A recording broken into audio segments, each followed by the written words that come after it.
সম্ভব না থাকতো তাইলে স্যার এমন 89টা মাজার ভাঙছে, তোমরা সাংবাদিক সম্মেলন করে সতর্কতা করার দরকার ছিল। তার মানে বোঝা গেল আর একটা টিম বানাইছে মাজার ভাঙবার লাগা। আমার দেশে দেখবেন ইসলাম যারা ইসলাম বলবে, এদের মধ্যে তিনটা দল থাকে। এক দল সরকারে দালালি করে, আরেক দলে গাড়ি ঘোড়া ভাঙে, আরেক দলে যায় বিরোধিতা করে, ঘুরে ঘুরে এক দল। আর লাস্টে ট্যাগ লাগায় সুন্নিদেরকে। জীবনে কোনো দল থেকে টাকা নেয় না, কোনো কোন ঠিক না বেঁধে। সেই নেতা আমার নবীকে ভালোবাসছে, সেই নেতারা আমরা ভালোবাসি।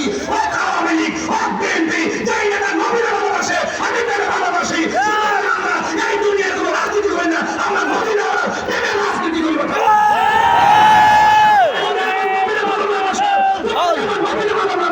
এমপি হতে পারো, মন্ত্রী হতে পারো, ওসি হতে পারো, ডিসি হতে পারো, তোমার ছায়ার মতো আমরা পা দিব না।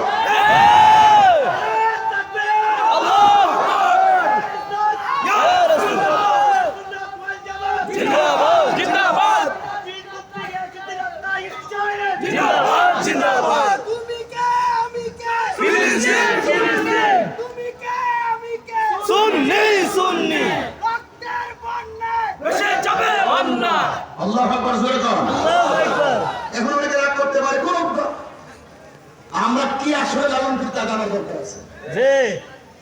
ইবাদত পাওয়ার মালিক কে? আল্লাহ। সেজদা পাওয়ার মালিক কে? আল্লাহ। আমরা খাট পূজারি, মাজার পূজারি কয়টা? এরা মুনাফিক। আমি কি সেজদা করছি জীবনে? কথা বলে গেলে আমার মাঝে মনে পড়ছে লেগে মুখ সামনে কথা কও। জি। এই মুখ কিন্তু থাকবে না। জি। খোদাই গজব কিন্তু ইনশাআল্লাহ আসতেছে। ইনশাআল্লাহ কিন্তু আসতেছে। ইনশাআল্লাহ। আমাদের খপ্পরগিরি, ভারতবাসী সব কিন্তু স্পষ্ট হয়ে গেছে। আমাদের এতগুলো আকারে এমন ভাবে সেই দিন 12 তারিখের কনফারেন্স তাদের মহাসমাবেশকে